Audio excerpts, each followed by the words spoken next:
ಒಳ್ಳೆಯ ಸಂಸ್ಕಾರ ಎಂದರೇನು? ಎಲ್ಲರಿಗೂ ಸಂಸ್ಕಾರವಿರುತ್ತದೆ, ಆದರೆ ಅದು ಒಳ್ಳೆಯ ರೀತಿಯಲ್ಲಿ ಹೇಗೆ ಬಲಪಡಿಸಬೇಕು? ಸತತವಾಗಿ 2 ಅಥವಾ ಅದಕ್ಕೂ ಹೆಚ್ಚು ಬಾರಿ ಯಾರಿಗೂ ಕಾಲ್ ಮಾಡಬೇಡಿ. ಈ ಸಮಯದಲ್ಲಿ ಅವರು ನಿಮ್ಮ ಕರೆಯನ್ನು ಸ್ವೀಕರಿಸದಿದ್ದರೆ, ಈ ಸಮಯದಲ್ಲಿ ಅವರಿಗೆ ಬೇರೆ ಕೆಲಸವಿದೆ ಎಂದು ಭಾವಿಸಿ.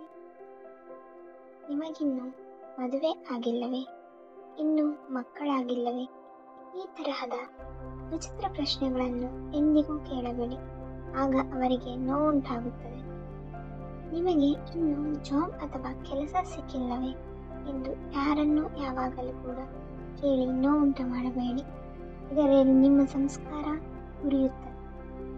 ಹಿರಿಯರು ಅಥವಾ ಕಿರಿಯರು ಯಾರೊಂದಿಗಾದರೂ ಕೂಡ ಒಳ್ಳೆಯವರಾಗಿರಿ, ಗೌರವದಿಂದಿರಿ. ನಿಮ್ಮನ್ನು ಯಾರಾದರೂ ಮನೆಗೆ ಇನ್ವೈಟ್ ಮಾಡಿದಾಗ ನೀವು ಎಂದಿಗೂ ಹಿಂಜರಿಯಬೇಡಿ. ಸ್ವಾಭಿಮಾನದಿಂದಿರಿ, ಕಾನ್ಫಿಡೆಂಟ್ ಆಗಿರಿ. ಅದು ನಿಮ್ಮ ವ್ಯಕ್ತಿತ್ವವನ್ನು ಹೆಚ್ಚಿಸುತ್ತದೆ. ಯಾರಾದರೂ ನಿಮ್ಮನ್ನು ಹೋಟೆಲ್ಗೆ ಇನ್ವೈಟ್ ಮಾಡಿದಾಗ ನೀವು ಬಿಲ್ ಪೇ ಮಾಡಬೇಡಿ ಮತ್ತು ನಿಮ್ಮನ್ನು ಆರ್ಡರ್ ಮಾಡಲು ಹೇಳಿದಾಗ ನೀವು ಅವರಿಗೆ ಆರ್ಡರ್ ಮಾಡಲು ಬಿಡಿ. ಒಬ್ಬೊಬ್ಬರದು ಒಂದೊಂದು ದೃಷ್ಟಿಕೋನ. ಒಬ್ಬರಿಗೆ 6 ಎಂದು ಕಾಣಿಸಿದರೆ ಇನ್ನೊಬ್ಬರಿಗೆ ಅದು 9 ಎಂದು ಕಾಣಿಸುತ್ತದೆ. ಆದ್ದರಿಂದ ಬೇರೆಯವರನ್ನು ಮಾತನಾಡಲು ಬಿಡಿ. ಅವರ ಕಡೆಯಿಂದಲೂ ಆಲೋಚಿಸಿ ನಿರ್ಣಯ ತೆಗೆದುಕೊಳ್ಳಿ. ಹೀಗೆ ತೆಗೆದುಕೊಳ್ಳುವುದರಿಂದ ನಮ್ಮ ಸಂಸ್ಕಾರ ಹೆಚ್ಚುತ್ತದೆ ಹೊರತು ಕಡಿಮೆ ಆಗುವುದಿಲ್ಲ. ನೀವು ಯಾರ ಮೇಲಾದರೂ ತಮಾಷೆ ಮಾಡಿದಾಗ, ಆದ್ದರಿಂದ ಅವರಿಗೆ ಖುಷಿ ಆಗಿಲ್ಲವೆಂದು ಗೊತ್ತಾದ ಕೂಡಲೇ ಅದನ್ನು ನಿಲ್ಲಿಸಿ ಮತ್ತೆ ಅದನ್ನೇ ಕಂಟಿನ್ಯೂ ಮಾಡಬೇಡಿ. ಯಾರಾದರೂ ನಿಮಗೆ ಸಹಾಯ ಮಾಡಿದಾಗ ಧನ್ಯವಾದ ಹೇಳಿ. ಆ ಸಹಾಯ ದೊಡ್ಡದಾದರೂ ಅಥವಾ ಚಿಕ್ಕದಾದರೂ ಸರಿ, ನಿರ್ಲಕ್ಷಿಸಬೇಡಿ. ನಿಮಗೆ ಯಾರಾದರೂ ಕೆಟ್ಟದ್ದು ಮಾಡುತ್ತಿದ್ದಾರೆಂದು ನಿಮಗೆ ಗೊತ್ತಾದ ಕೂಡಲೇ ಅವರಿಂದ ದೂರವಿರಿ. ಯಾರಾದರೂ ಕಷ್ಟದಲ್ಲಿದ್ದಾಗ ಆದಷ್ಟು ಸಹಾಯ ಮಾಡಿ.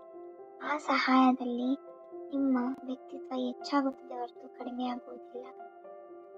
ಯಾರೊಬ್ಬರ ವೆಯ್ಟ್ ಬಗ್ಗೆ ಕೂಡ ಕಮೆಂಟ್ ಮಾಡಬೇಡಿ. ನೀವು ಸಣ್ಣ ಇದ್ದೀರಾ, ದಪ್ಪ ಇದ್ದೀರಾ ಎಂದು. ಅದು ಅವರನ್ನು ತುಂಬ ಹಿಂಜರಿಕೆಯಿಂದ ನೋಡಲಾಗುತ್ತದೆ. ಯಾರನ್ನೇ ಆಗಲಿ ನೀವು ಕಲ್ಲಡಿಮ್ಮಿ ಆಗಿದ್ದೀರಾ ಎಂದು ಹೇಳಬೇಡಿ, ಆಗ ಅವರಿಗೆ ತುಂಬ ನೋವುಂಟಾಗುತ್ತದೆ. ನಿಮ್ಮ ಕೈಗೆ ಯಾರಾದರೂ ತಮ್ಮ ಮೊಬೈಲ್ ಕೊಟ್ಟಾಗ ಅದನ್ನು ಲೆಫ್ಟ್ ರೈಟ್ ಸ್ವೈಪ್ ಮಾಡಿ ನೋಡಬೇಡಿ, ಏಕೆಂದರೆ ಅದು ಅವರ ಪರ್ಸನಲ್ ಫೋಟೋಸ್ ಇರಬಹುದು. ಯಾರಾದರೂ ನೇರವಾಗಿ ಮಾತನಾಡುತ್ತಿದ್ದಾರೆ ಎಂದರೆ ಅವರ ಮುಂದೆ ಫೋನ್ ನೋಡಬೇಡಿ, ಆಗ ಅವರಿಗೆ ನಿಮ್ಮ ಮೇಲೆ ನಂಬಿಕೆ ಹೋಗುತ್ತದೆ. ಸುಮ್ಮನೆ ಯಾರಿಗೂ ಕೂಡ ಸಲಹೆ ನೀಡಬೇಡಿ. ಇದು ಅವರಿಗೆ ಇಷ್ಟವಾಗುತ್ತಿದ್ದರೆ ನಿಮ್ಮನ್ನು ಕೀಳಾಗಿ ನೋಡುತ್ತಾರೆ. ಯಾರ ಬಗ್ಗೆ ಆಗಲಿ ಕೂಡ ಯಾರ ಬಳಿಯೂ ಕೂಡ ಕೆಟ್ಟದಾಗಿ ಮಾತನಾಡಬೇಡಿ. ಯಾರನ್ನಾದರೂ ಬಹಳ ದಿನಗಳ ನಂತರ ಭೇಟಿಯಾದಾಗ ಅವರ ಆಸ್ತಿ ಅಂತಸ್ತು ಬಗ್ಗೆ ಕೇಳಿ ಅವರಿಗೆ ನೋವು ಉಂಟು ಮಾಡಬೇಡಿ. ಅವರು ಎಲ್ಲಿದ್ದಾರೆ, ಹೇಗಿದ್ದಾರೆ ಎಂಬುದನ್ನು ಮಾತ್ರ ಕೇಳಿ. ಇದರಿಂದ ನಿಮ್ಮ ಸಂಸ್ಕಾರ ಹೆಚ್ಚಾಗುತ್ತದೆ ಮತ್ತು ಆ ಸಂಸ್ಕಾರ ಇನ್ನೂ ಮುಂದುವರಿಯುತ್ತದೆ. ಈ ವಿಡಿಯೋ ನಿಮಗೆ ಇಷ್ಟ ಆಗಿದ್ದರೆ ಒಂದು ಲೈಕ್ ಮಾಡಿ, ಶೇರ್ ಮಾಡಿ,